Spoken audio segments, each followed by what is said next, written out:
안녕하세요. 글로벌 리포트 조상진입니다.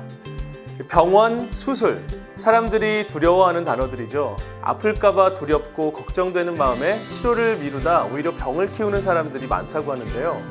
그래서 의료계는 어떻게 하면 덜 아프게 치료하면서도 효과는 더 높일 수 있을까 고민하고 있습니다. 중국의 상하이로 가보시죠. 이 기기는 세상에서 가장 큰 심장박동기인 마이크랍니다. 무게는 약 1.7g 정도, 작은 동전 크기인데요. 심장박동이 불규칙적인 환자에게 사용되는 심장박동기는 심장 안에 삽입한 뒤 특수전선을 연결해 전기 자극을 심장에 보내는 방식이었습니다. 수술도 어렵고 환자의 통증도 컸죠.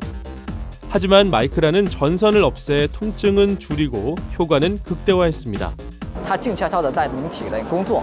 第二一个呢，由于它也没有电极导线，所以相关的并发症也减小了61%。然后它也是一个无创的手术，在整个手术当中，手术也非常的快，大概1个小时就能结束。 전시회장에는 아픈 신생아들을 위한 전용 자기공명 영상 장비 MRI도 선보였는데요. 미숙아로 태어난 신생아들은 정밀 검사를 받기 위해 MRI 촬영을 많이 하게 되는데 이때 신생아 집중치료실인 인큐베이터에서 MRI로 신생아를 옮겨야 하기 때문에 생명이 위독해질 위험이 높았다고 합니다.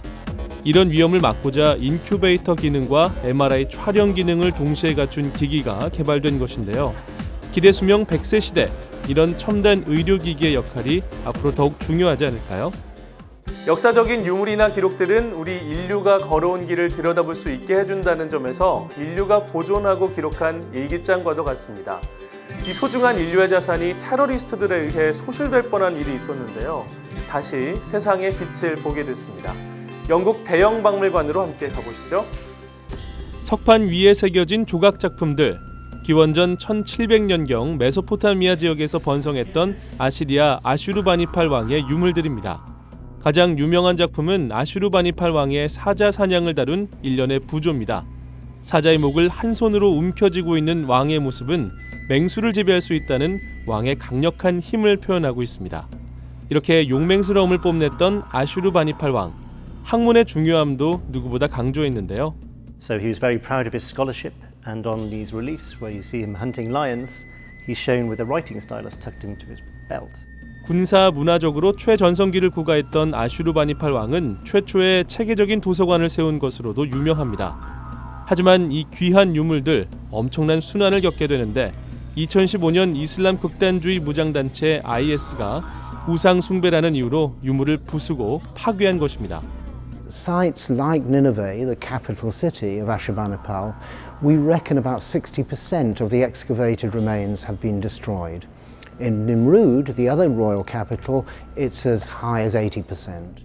인류의 위대한 역사 문화 유산을 지키기 위해 긴급 관리팀을 편성하고 유물을 수집한 영국의 대형 박물관.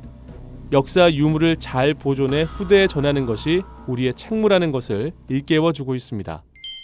화려한 폭죽이 터지는 밤거리, 이곳은 타이완 남부지방의 축제 현장입니다. 사람들이 이렇게 인산인해를 이루는 것은 바로 거대한 목선을 불태우는 의식을 구경하기 위해서입니다. 폭죽과 함께 엄청난 화염이 배를 뒤덮는데요. 질병과 아군을 쫓아내기 위해 100년 넘게 이어온 타이완의 전통입니다.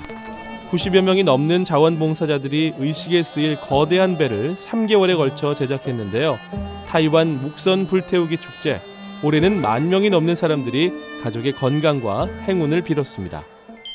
미국 실리콘밸리에 기반을 둔 신생기업에서 인공위성과 같은 태양광 고고도 무인 항공기의 시험 비행에 성공했습니다.